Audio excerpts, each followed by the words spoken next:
we should. Hey, everybody. Welcome back to The Collective. We have another fantastic show for you planned out today. Very excited. We got the return of Catherine. We got Seb rejoining us. This is going to be a good one. Now, before we get too far, and while I am super excited, y'all should be too, make sure you like the show, subscribe to the channel, hit the notification bell, do all that good stuff. Get your emails whenever we go live, which is, of course, every day for another 2 days, 3 days, 3 days. And then if y'all have any thoughts, questions, comments, anything at all, by all means, put them up in the comment section. We will engage those directly, kind of like this one. Lisa, hello everyone. Happy Friday. Good to see you, Lisa. I think she's in the running now for like the most comments in a row. We had Winter Storm was up there, but she's in the running now, I gotta say. Now today we're gonna be talking about this. Vis Pacem Para Bellum, which means in English, if you want peace, prepare for war. And before we get into that entirely, let's get some intros. So, Catherine, give us a quick 15-second odd blurb on who you are, where you come from, all that good stuff. Give it. Yeah. Hi, guys. I'm Catherine Wallace, tactical strength coach. Bounced around and had the opportunity to work with every branch in the U.S. And so I'm down in Arkansas now working with active duty and veterans at the University of Health and Performance. Glad to be here, guys. Outstanding. And she is in the running for most festive along with Sean. We're not quite sure. Is it the tree?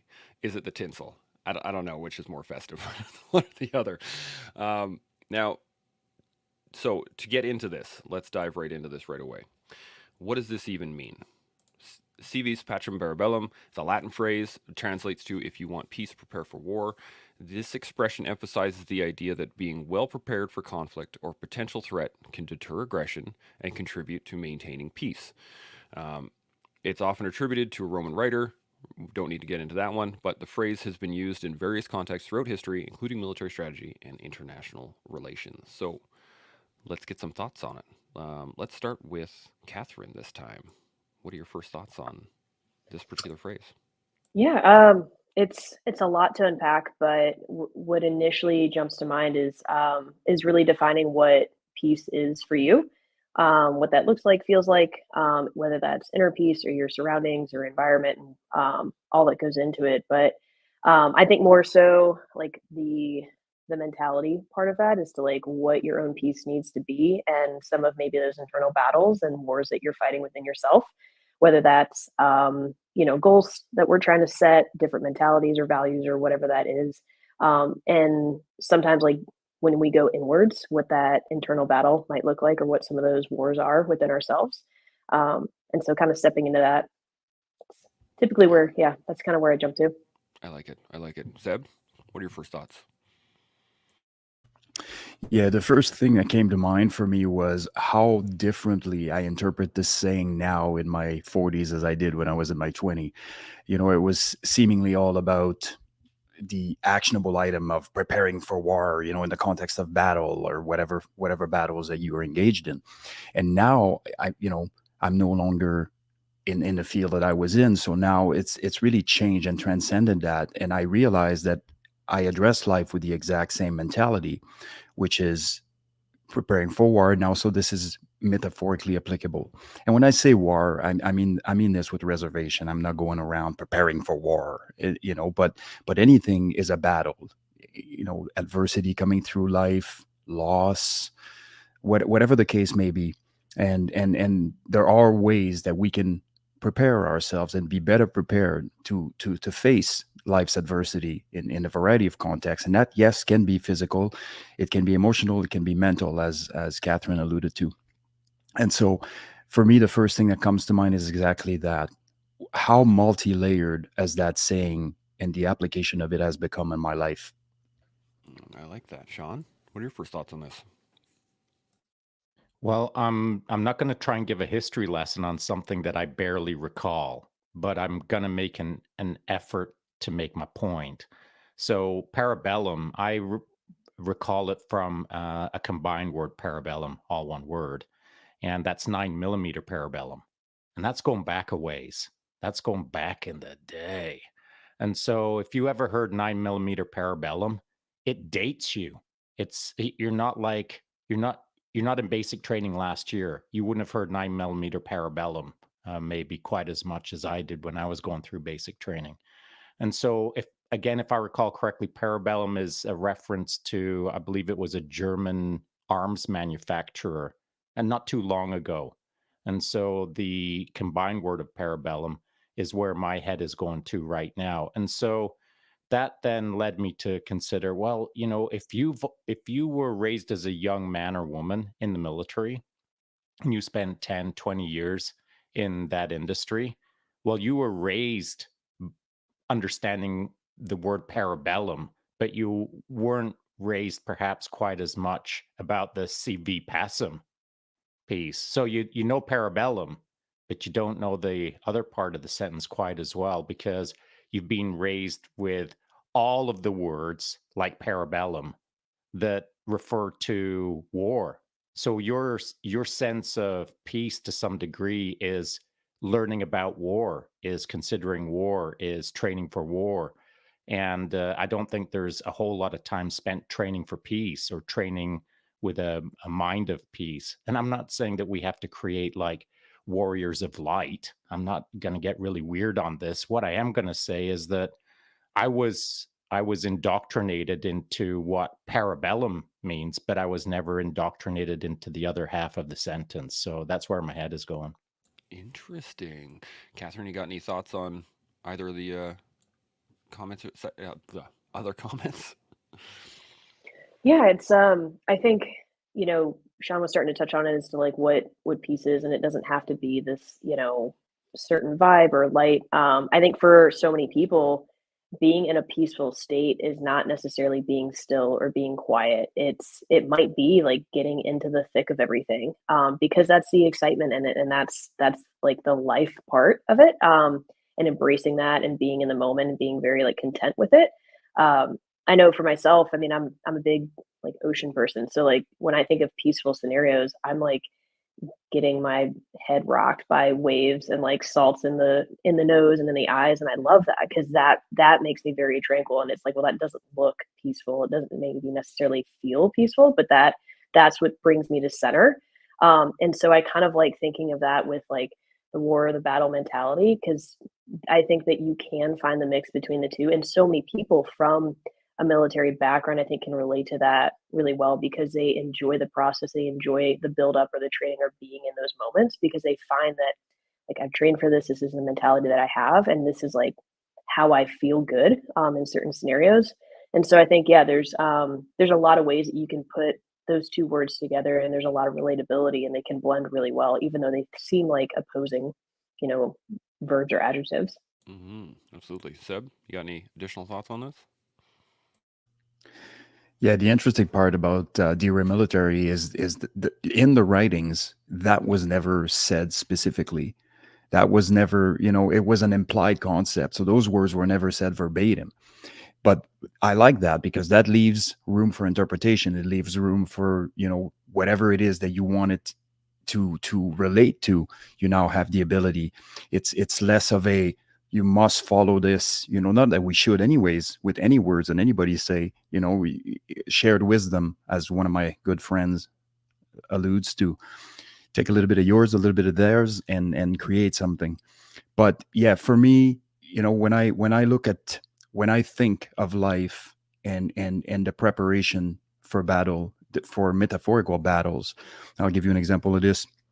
A couple of days ago, I wrote a post, and a person on commented on the post, and you don't need to be a warrior anymore, kind of thing. And that was the comment. You don't need to be a warrior anymore. So I said, hold on a minute. How do you suggest a single mom that faces cancer address life? Because I'd love to hear it. Right, like there's gonna have to be a perfect blend of compassion, of empathy, of grit, and of determination and drive, and all those things, and all the qualities that are generally associated with warrior ethos. And so whether or not it creates evidently created a negative reaction in that person for whatever reason, perhaps on account of the things that they're not doing and how they're not addressing life. But it led into a very interesting conversation about how much of life should we be addressing to a warrior lens. And that all, I think, is dependent on how much warriorism you've done, because you may need more, you may need less. What is it for you? And so this is not an imposition of how everything needs to be dealt with. This is an imposition for myself that works for me. I like that as well. Sean, you got any additional points to this? Yeah, and I think that when Seb mentions the word imposition, what he's stating, I believe, is that it might be an imposition for someone else. The imposition for him is the thing that he's seeking. So it's not so much that it's an imposition as in it's uncomfortable sometimes and it's inconvenient sometimes for sure, but it's not imposing. If it was, then he wouldn't be doing it, maybe, if it was that imposing. But it's the path of a warrior, or the path to war, is fraught with danger. It is difficult. It is uncomfortable. And so whether it is a metaphorical war or whether it is an actual war, everyone knows that it is going to be difficult to get to where you need to be. And so the commenter that made that comment along the lines of, well, you don't need to be a warrior now. I suppose the first thing that I thought was, why would someone say that? Why would someone say that to Seb? Is it because they're not working hard? They see Seb working hard and they want Seb to dial it back? Because that was my first thought. And I wonder if the very notion of if you want peace, prepare for war, I wonder if that, when we talk about it on more of a philosophical level of individuals' lives where they're in some form of struggle, that the idea of, if you want peace within your life, prepare for war, that prepare for war part is the indication that now it's time to get to work. And it's that getting to work that is the imposition, not the actual difficulty of whatever the final obstacle is. It's just the fact that getting off the couch and doing something is more challenging than just laying on the couch, of course. And it's that idea of getting to work on yourself that is the actual war part. And some folks have become comfortable and not too keen to face up to minor adversities nowadays. So my thought when I heard that comment, Seb, was that's just someone trying to hassle you because they're not engaged in life fully right now. But what were your thoughts? Yeah, I really looked at it through the lens of compassion. Like, it didn't flare up anything for me. It was just about having an open and honest conversation about how I feel with respect to the warrior ethos. And that person, DM'd me, and we had a good conversation, and it was all sort of, I think that it was taken literally, which, if you take anything I say absolutely literally, you don't understand which sort of multi-dimensional world I operate in. So otherwise you wouldn't. But what's really interesting is I do feel that there were some insecurities associated with that. And the insecurity piece is the fact that if I am preparing for anything, then it implies that war is coming. And that can be, applicable to anything. So if I'm preparing for adversity, wait a minute, adversity is coming. And that creates a reaction in certain people where they much prefer having their head in the sand. This is the same type of people that end up never going to the hospital or seeing a doctor, regardless how much they're suffering or whatever the case may be, because they just don't want to be told what it is they should be told. Not understanding that not being told what you should be told actually causes the other way around. It causes more harm than it does good. And so once you've sort of understand that, you react differently to the concept that adversity is coming, and that's inherent to life. There is nothing you can do about that. So there's cannot control the external factors. You cannot control the things that are going to come to bear, but you can control one thing, is how you're going to react to them and how you're going to prepare to them. Absolutely. Catherine, you got any thoughts on that? Yeah, I think that so much of that peace portion is earned, and being able to reflect on the battles and the struggles that we went through just to get to where we are. It's not necessarily, the obstacle that you overcame, but it's the process and being able to reflect on that and kind of honoring that. And I think when we give ourselves that space, that's truly what brings peace. And so, being able to reflect on like, yeah, that was rough and it was uncomfortable. And I stepped into that, and just giving yourself a little grace and kind of honing in on the process and what that took just to get to where you are. Like I said, it's not necessarily what you gain, but it's the reflection and the ownership of what you were able to accomplish. I think there's such a big part of peace that comes with that, and I think that so many people um, don't give themselves that portion of it, which is maybe why they're like, all right, on to the next thing, on to the next thing. And then it's like, it almost seems chaotic and they're not finding that peace. And they're like, I'm trying to accomplish all these things, but it's like, hey, like appreciate the process, appreciate what you just went through and like hone in on that a little bit. And that I think brings so much more to that peace aspect and that level that you can start to apply. Yeah, absolutely. This it brings up an interesting point because the way I always read that statement, "Vis Pacem Para Bellum," is the fact that it basically means if you want something, seek the opposite. So, like, if you want a life of peace, then you should seek out what it is to not be at peace. And then once you figure that out, then you can start to kind of hone down what it is you actually want. And I look at this in the same way. If I want life of luxury, well, I need to know what it's like to not live in luxury, right? I need to know what the baseline is versus the extremity. And I think that is a key point in what we're talking about, because this applies to, Jocko saying discipline equals freedom. If you want to be free, be disciplined, and it is that juxtaposition, that opposites apply to each other. But what do you guys think on that in terms of, do you think that really if you want something, you should try to seek the opposite first? Or do you think that, seek the thing to understand the opposite? Where do you guys see the line on that one? Seb, I'm going to come to you first. Yeah, I don't know if I agree with that necessarily. I mean, there's certain things that I definitely wouldn't be seeking. There's going to be levels of adversity and levels of war that we definitely shouldn't be seeking, because now the question becomes, am I seeking this just so I can achieve the outcome, the desired outcome? But what is the cost benefit of doing that, and who else is being hurt in the process, if we're not applying it metaphorically? And so for me, I don't know that seeking is the right word for myself personally. It's more, it's inherent. It will happen. It doesn't matter if you seek it or not. And I want to be ready or as ready as I can to face said adversity at whatever time.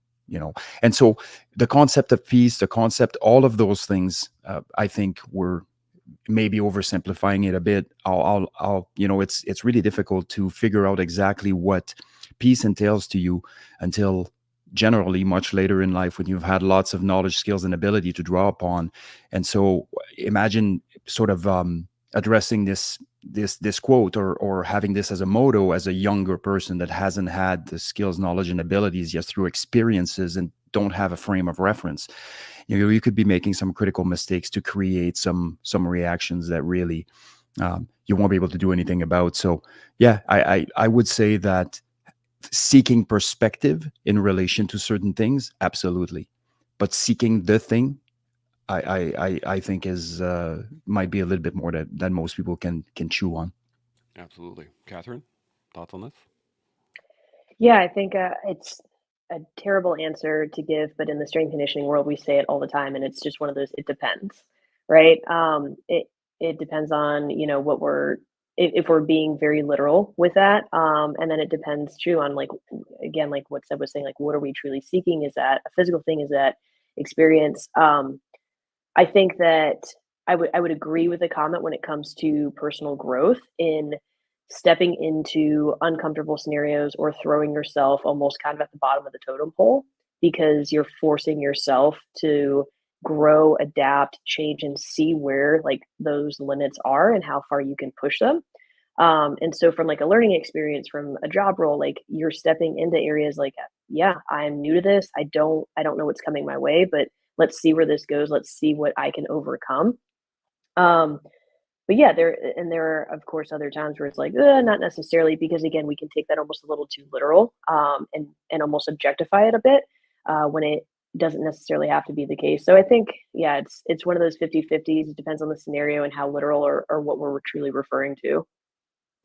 Standard answer on the collective. It depends on the vibe, even. Sean, any thoughts on this? Yeah, I'm kind of the same way. As I don't fully agree with what you were proposing, Chance, and I know it was just the spirit of the proposal, not not that you were carving any hard cold facts out. But for me, it's about, you're suggesting contextuality more so than a defined process. And so, if someone is born into the lap of luxury, maybe they're born a gajabillionaire, the son of a gajabillionaire, and you never have to work a day in your life. All of your food is delivered on a silver platter, and etc. Well, you don't have to go become insta poor the next day in order to live a good life. But what you don't have is contextuality. And so you can live forever, until the day you die, I suppose, in the lap of luxury. And there'll be people that won't complain 1 second, but there will be people who will complain the entire time.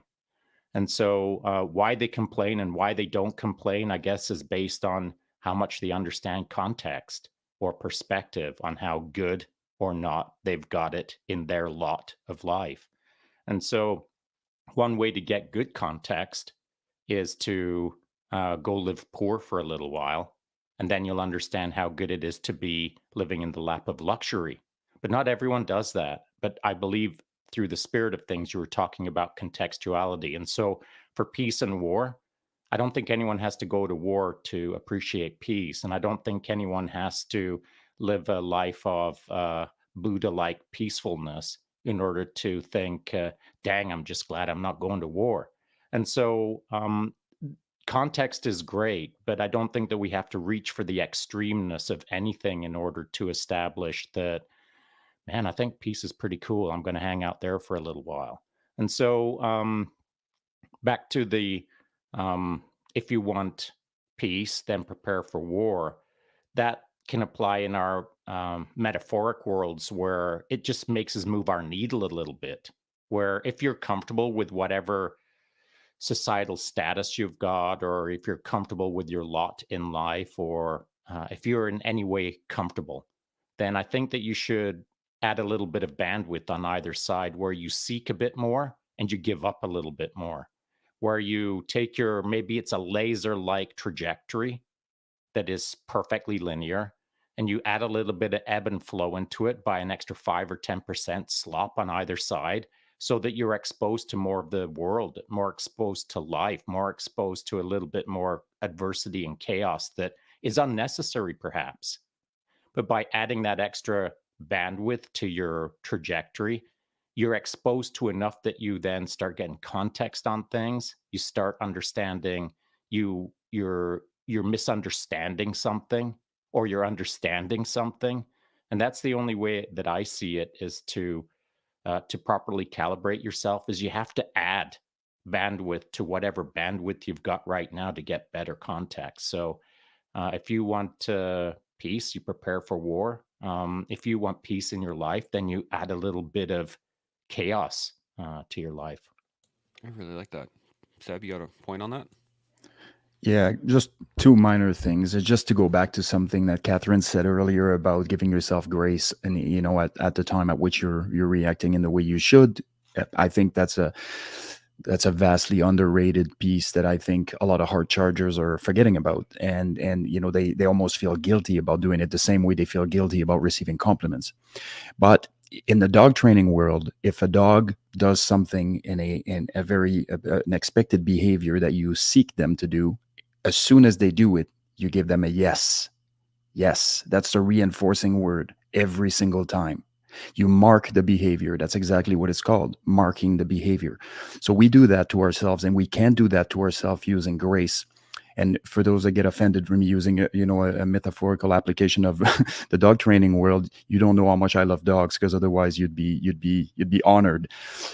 But yeah, I think that that's a critical piece, to really really mark the behavior. It's like, I just did this, and I stepped up, and I stepped into my power, made some difficult decisions, or did some difficult things. Yes, boom, a little bit of grace mark the behavior, and in that way, as you're continuing on, you have a tracking history to draw upon when things get difficult, because you have marked that over time. The other thing is that while Sean was talking, I started kind of listening to the words and floating a little bit, and trying to play around with them.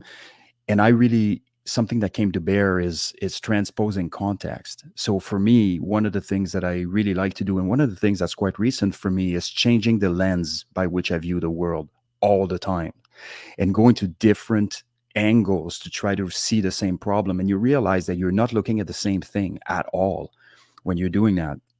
And it seems to be giving me personally, and um, a better grip on how to problem solve certain things using different strategies, instead of frontal assault on absolutely everything. It's almost like I flank my brain, but I flank the problem as well. And I think it's a critically important skill to have the ability to recognize that whatever we're looking at, and however entrenched or dogmatic we are about certain concept, if we've never changed the lens or the angle by which we see them or we look at them, we're really doing ourselves a disservice, and we essentially draw a box around ourselves, and put some jail bars on it. Absolutely. Catherine, you got any thoughts on this? Yeah, it's peace and comfort, that we've talked about these two words. They don't necessarily go hand in hand. They're not the same thing. And so I think that they can easily be assumed to be the same thing or the same process, but they're not.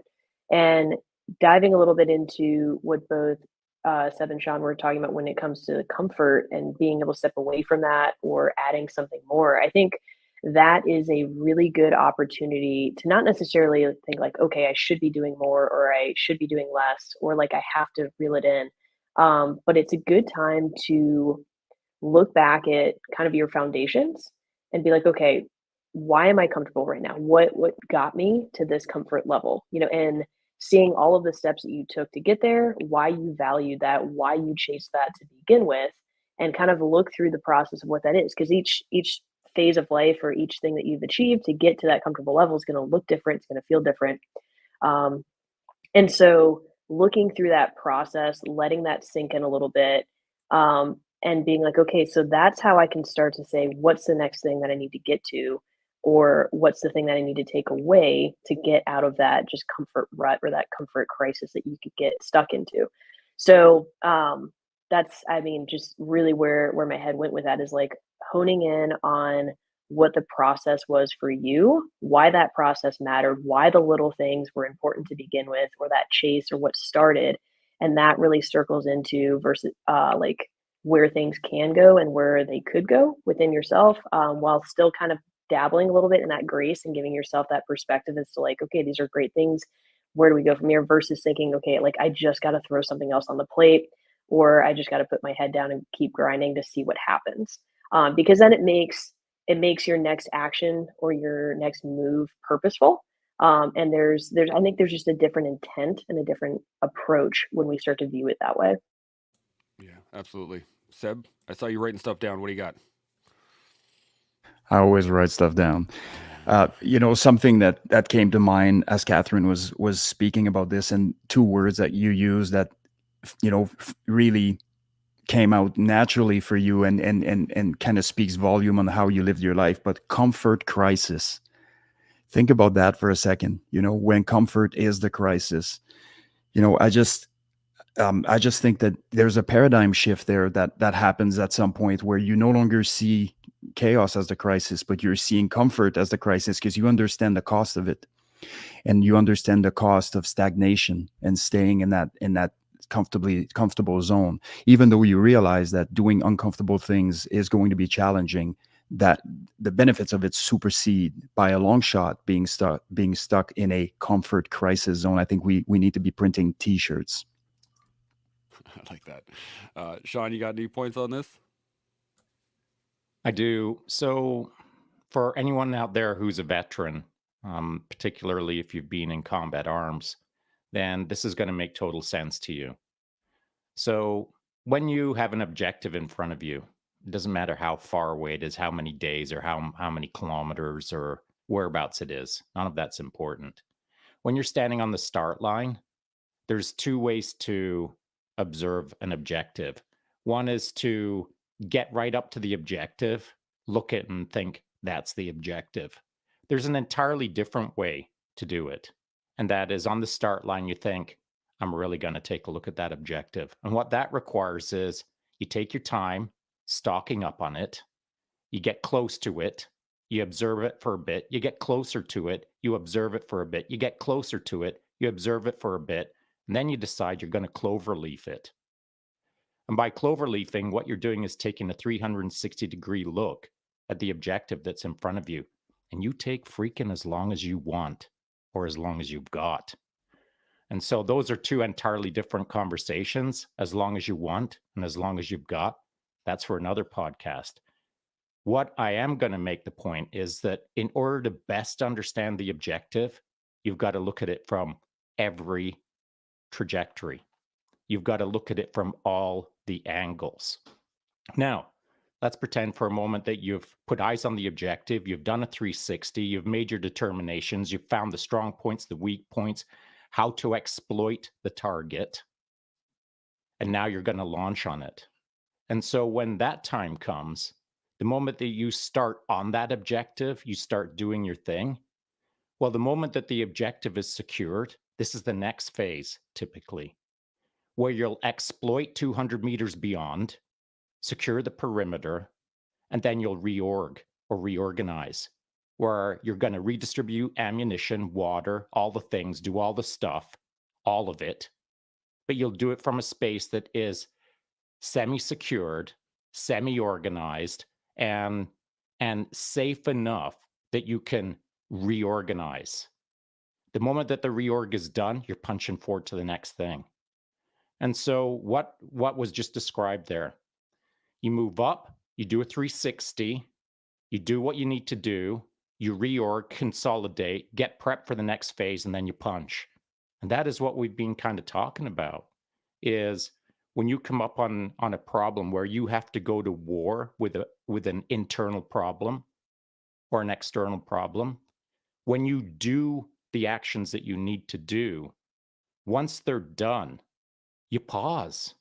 You take a moment, you reorganize yourself, you reconsider what has just happened, and you reconsider the next phase of whatever that phase is. But that phase, that reorg phase, is sometimes a part that is missed by veterans.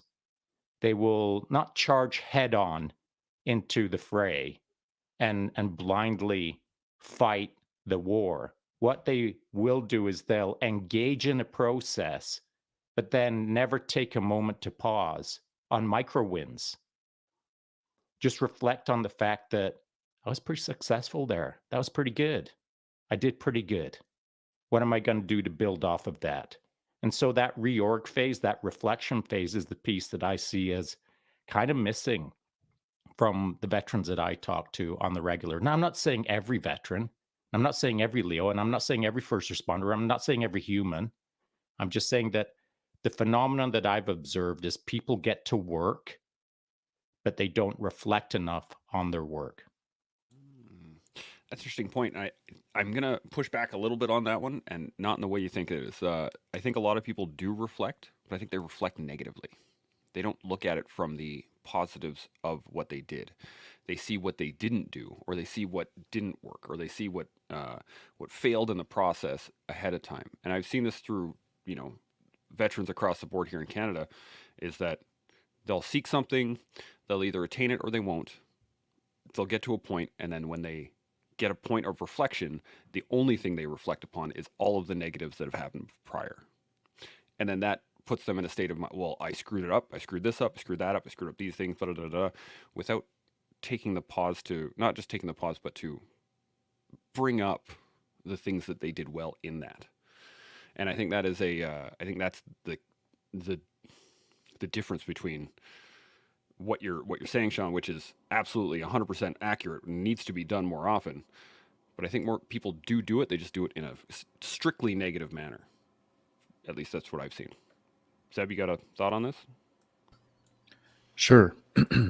This is a bit of a typical behavior for people that have never been in critical incident debriefs, where You're essentially debriefing everything that was done wrong by everybody, and it's accountability. And every single person steps in front of whatever it is that their part in the, in something that could have been done better, in a shortcoming, or whatever the case may be. And you get very comfortable with that because you realize that without exposing shortcomings, you're not going anywhere.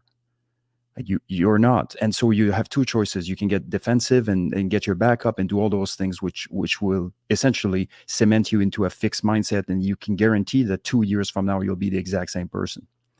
Or you realize and you reframe all of that, and you realize that in order for you to be an elevated version of yourself, you're going to need to have the hard conversations. And we speak about this all the time, and it makes no sense to shy away from them. And so the more you've done that, and the more you do that on the regular in the reassessment, and this is not about taking everything you've done right and not acknowledging it. We acknowledge what we've done right, but what can we do better is even more important. So mark the behavior. We've done this right, perfect. We can patternize it, we can replicate it, we can repeat it, but also, how do we do it better? That's a great point. Catherine, thoughts on this?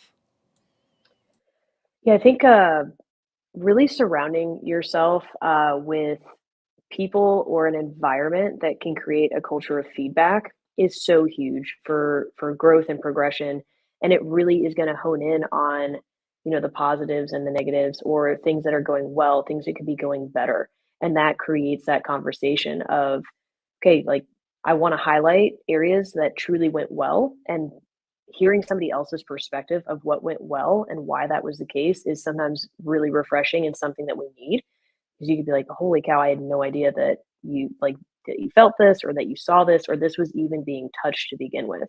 So you're getting different perspectives, you're getting honest feedback, and then again, that creates the opportunity for growth and to have those uncomfortable conversations as to where do we go from here.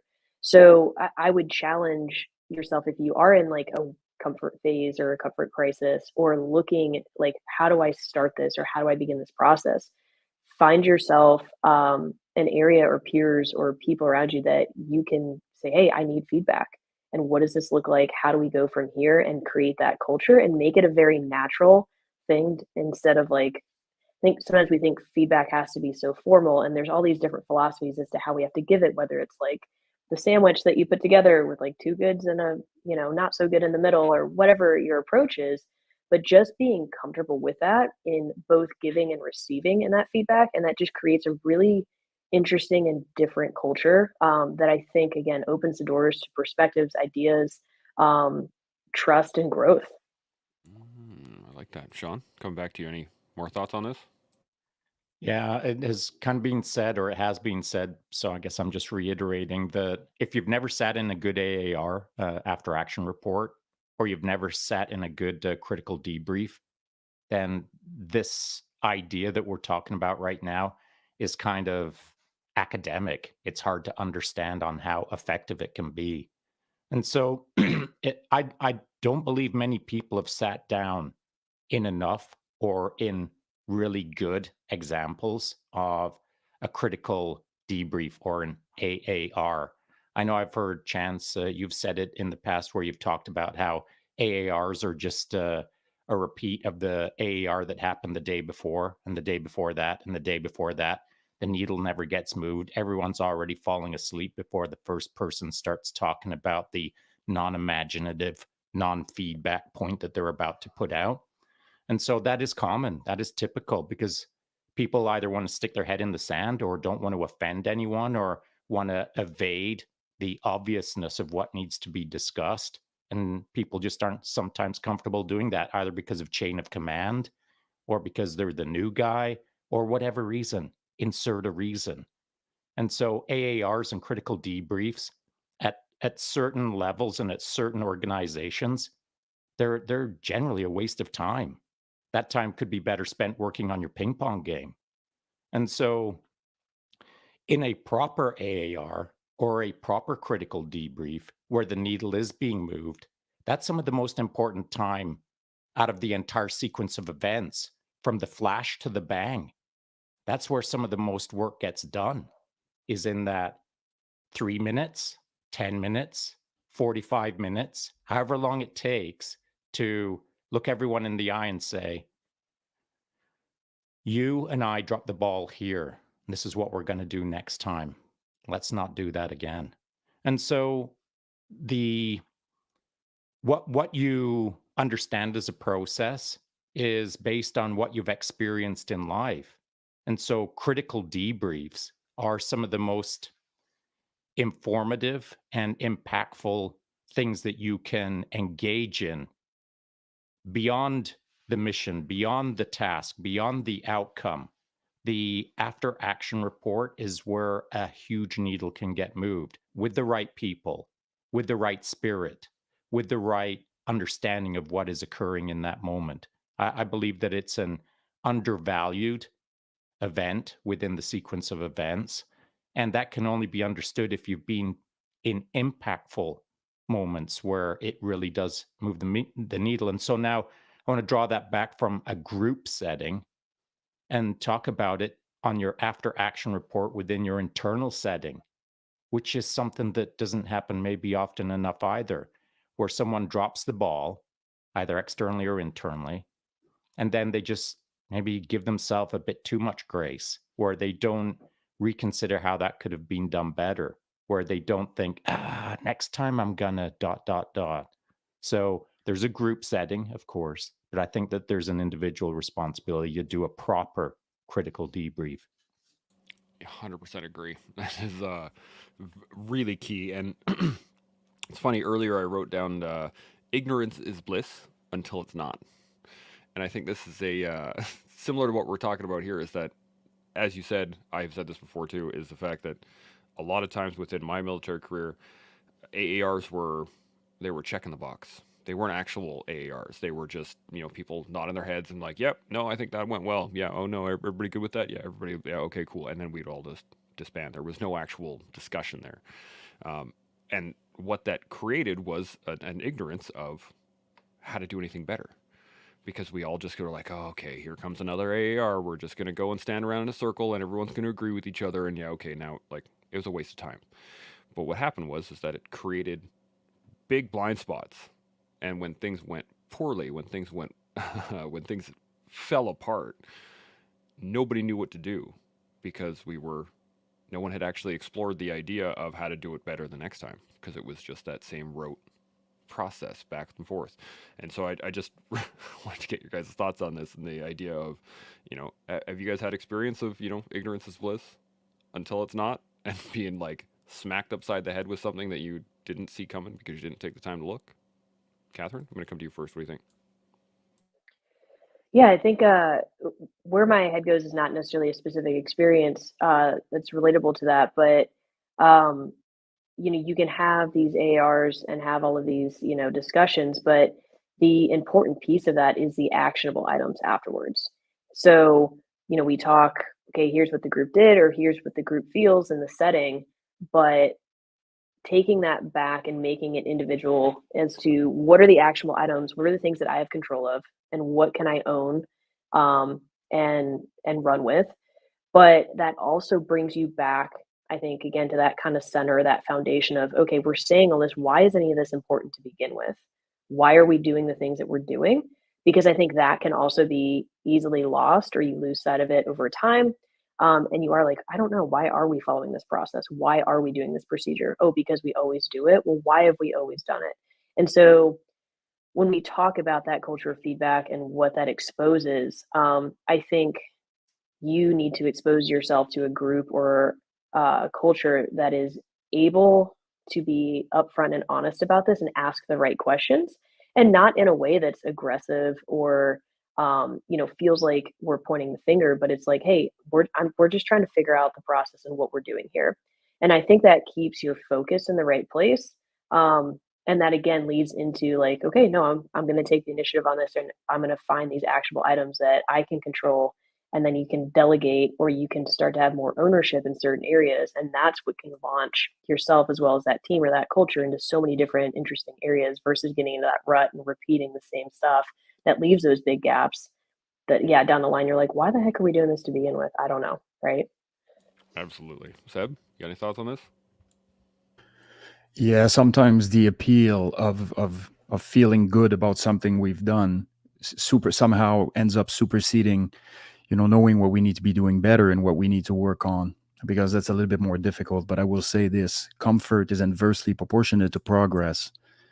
And if you are sitting there in an AAR and nobody is talking about the real thing, we have much bigger issues here. And thankfully for me, all the teams I've ever been on, I've never been like that. And I would surmise that I would have gotten myself in a little bit of heat if I wasn't one of those, because there is no way I would sit through, a quote unquote AAR, either in front of myself, in front of the mirror, or with a group, with not addressing the shortcomings and the things that we can be doing better.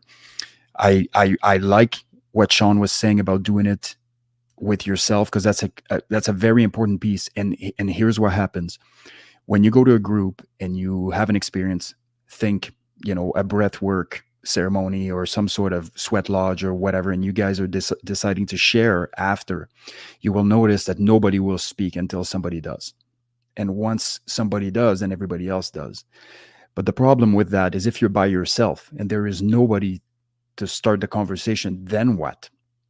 And if you're not the person that's willing to start that conversation, then what? What happens? Well, a lot of the times you're gonna brush it under the rug, is what you're gonna do. And so it's important that whatever is applicable in the group setting, that is going to contribute to success or contribute to a self betterment or whatever the case may be, is applied to yourself individually, regardless of if anybody else was there to sort of fire the opening salvo. 100%. Sean, any thoughts on this? As Seb said, it's a practiced thing. It's a routine that you have to develop, either with a group or with yourself. And so I'm going to give an example, a real world example, and that is going on a mission, and then at the end of the mission, the AAR to my 2IC, or my second in command, was this: rewrite the mission, but this time with a better outcome. And let me know your thoughts when you're done. And so that individual now has to consider what went well and what didn't go well. And now they're going to write up the mission accordingly, so it's more successful, for lack of a better term. So now they've got to delineate where I could have done that better. I could have done that better. I could have adjusted the timings. I could have done all the things. And so now they can explore how to do things better by the actionable item of deliver the better mission to me tomorrow. And so you've kind of sometimes got to put a tangible, actionable item in front of someone, where it's not just a matter of a casual statement of, geez, that could have gone better, I wonder how. Well, it sometimes requires a, that should have gone better, and by tomorrow you're going to tell me how it could have gone better. And so now you're holding someone accountable to deliver a better outcome, where they have to consider betterment. And it doesn't have to be about a mission. It could be about how to go out into your neighborhood today and do it better. Write it in your head, how your mission would be better today versus yesterday. And so I think that life should be a constant challenging process, where you're rewriting your day's mission, where you're redeveloping ways to do things better constantly. I say it, relentless pursuit of excellence. And it's in all things. It's not just in making coffee or throwing a frisbee. It is in all things. So my yesterday, I'll do better today in tiny, tiny, tiny ways that I don't even know yet. I'll make them up as I go out through my day. But that is being curious enough and adventurous enough that you can play with the day in front of you and just freaking try to make it better. But you have to be honest with yourself. If you're facing yourself in the mirror, or you're sitting down quietly and considering, how am I going to do it better? Geez, even that is enough of an improvement. Just to think, geez, how can I do it better?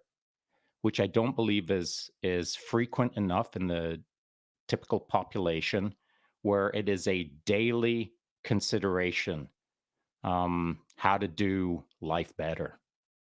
Yeah. Catherine, you got any additional thoughts on this? specificity is what really comes to mind when I hear this. So, if we're using the term that Sean used it, talking about getting better, whether you're doing this with yourself or with a group, but it's what does better mean? What does better look like? Why are we even chasing this? And getting specific on those small areas really forces those gears to really to turn and come together with again actionable items or accountability or whatever that is moving forward. One thing that we'll do a lot with when we're working with our students is where are we at today? Where's the headspace? On a scale from 1 to 5. And if people are holding up a 3, it's like, okay, well, what does that 3 mean to you? What Okay, so why do we feel this way? What does a 5 look like?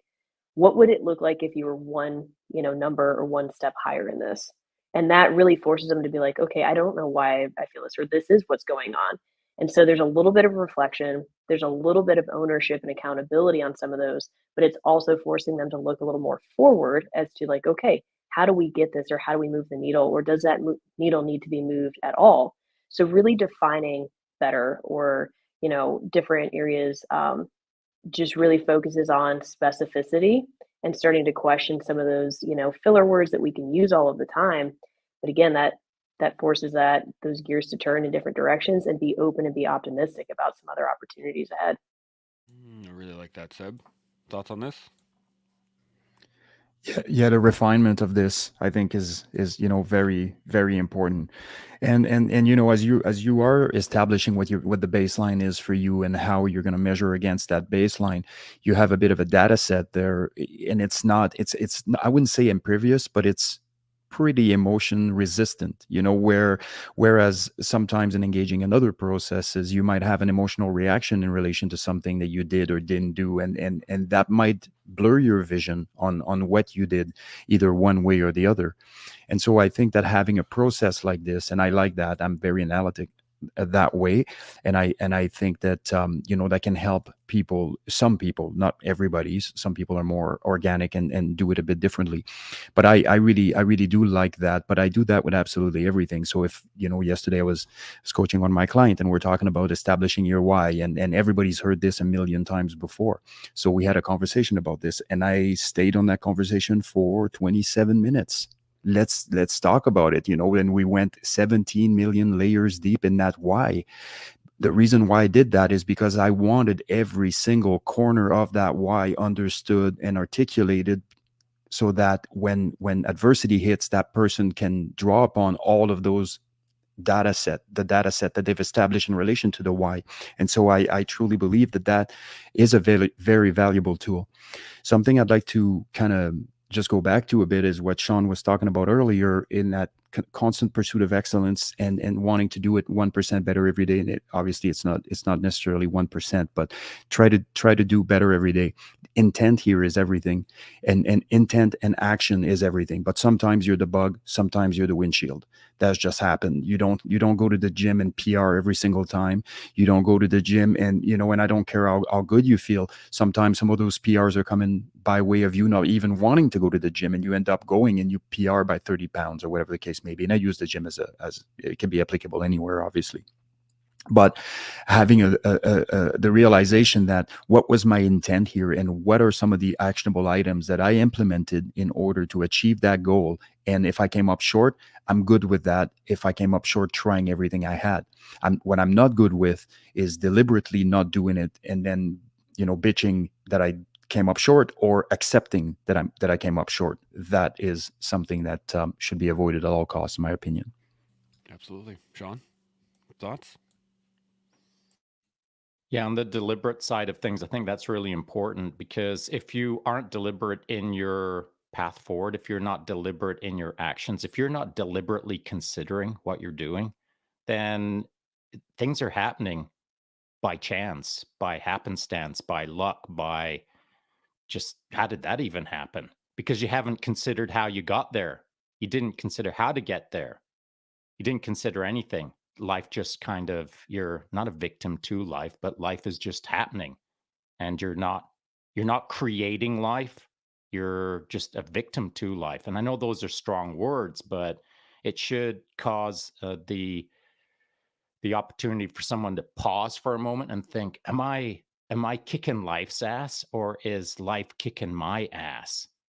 And so I prefer to kick life's ass rather than get beaten up by life as a random element bouncing around in the universe. I like to run my own program. I like to create the results that I want rather than the results are forced on me. And so we have choice all the time. We can shape the world in front of us all the time, no matter how bad your lot in life, no matter how far away you've been from a silver platter. You can always get closer to a silver platter if that's your objective.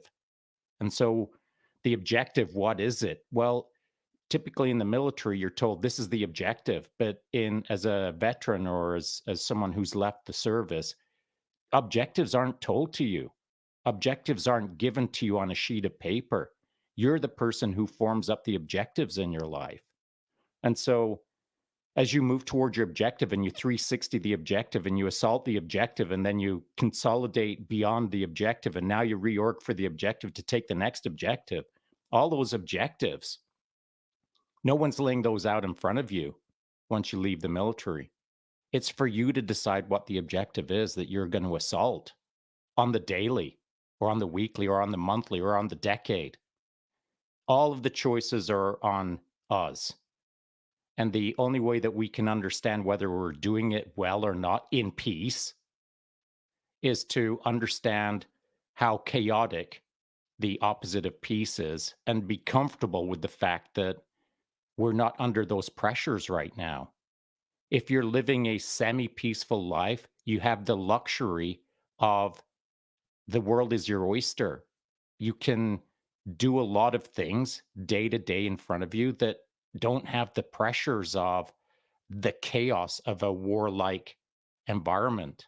And so I see, when I consider North America, I see it as a luxury on our continent that we have this opportunity to be able to create daily objectives in front of us that are positive, that bring us more peace into our life, make us more capable, make us better for the people around us, rather than it's a drudgery or an obligation that kind of sucks. I look at North America as a great opportunity to live an awesome life if you run your program correctly. Yeah, 100%. Now we're getting close to time. I got a couple comments I want to touch on, and then we'll get some final thoughts on everything we've gone over today. But thank you guys. This has been a fantastic conversation. I've really enjoyed this one. Uh, Great Ed Gear jumps in here and says guys like David Goggins and Jocko talk about an end of day AR for the individual and keeping your notebook by your bedside, which I think is a great plan. Taking 5 to 15 minutes before noting what the shortcomings are and what we need to focus on the next day. I think it's a good practice most of us should be implementing. He says, I know for myself, having a daily check-in or daily checklist helps keep me accountable, thus building the discipline, consistency, and commitment to my goals, which is fantastic, Dre. Well done. Clay jumps in here. He says, the 60-minute question. If you're stuck at paralysis by analysis and life has got you overstimulated, ask, what can you do in the next 60 minutes to get one step closer? Brought to you by John Martin. That is absolutely fantastic. So with that, again, fantastic conversation, but let's get some final thoughts. Anything at all? It's still bubbling in the back of your head, Seb? Anything at all? Yeah, I would say just start reframing how you view reassessment of your own performance, of your own actions, and start seeing it as an opportunity for growth, and start taking the opportunity to do it seriously and with thoughts and forethoughts even. And once you're comfortable with doing it on small things, you're going to have developed a bit of a mechanism that you're able to employ when things get dicey. The problem is to do it when things are so dicey that you're emotionally over invested. Now it's very difficult to do it then. So you need to start practicing with small things. Have I responded as I should have in this conversation? Have I responded as I should have in the face of this specific event? Are there things I could have done any better? Are there things I can learn from? What are some of the things that I did right? And can I patronize those things? All of that. Start small so that when it gets big, you have some experience to draw upon. Absolutely. Catherine, any final thoughts? I'll keep it short and sweet, but what does a win look like? And you can apply this easy phrase or this easy thought process into anything that you're doing moving forward. What does a win look like? And centering around that helps you stay focused, but it also allows you, I think, to look at the full picture. Not necessarily all the steps and procedures you have to do to get there, but just what that end goal is, and that builds that path one step at a time to get to whatever it is that you feel a win is. Having that discussion, open up that perspective, and go from it, or go for it from there. I like it. Sean, final thoughts? I'll keep it brief. Just take a moment today, sit down quietly, and consider whether you're at war or at peace with yourself and the world around you. And then categorize it. Am I a 1 out of 10 for peace, or am I a 9 out of 10 for war? Consider who you are in the moment today and your circumstances, your surroundings, your friends, what you watch, what you listen to, what you read, what you do in your daily, and then categorize that as to whether am I peaceful or am I at war. That's a great place to start. Figure out contextually what your baseline is today. And then once you've figured that part out, your next step is, how do I want to improve on that? Yeah. I am not going to keep it brief, but no, I'm just kidding.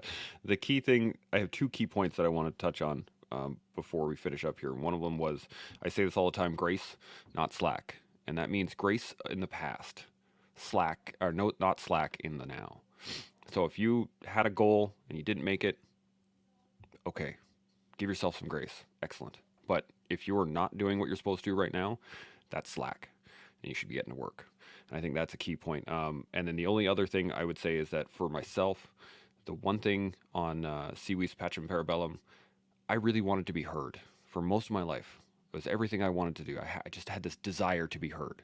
And it wasn't until I started with the collective and working with Sean here that I needed to understand that in order to be heard, I needed to understand how to listen. And that's what I've been doing over the last year, is listening and forcing myself to not interject and not bring up my point and just be aware of that. And I think it has played exceedingly well into my ability to not only be heard when it's important, but it's allowed me to understand that my desire applies directly to the opposite. So something to think on. But as we're all going to continue on in this journey, I hope we all continue learning. I keep continually building and continually growing here on the collective.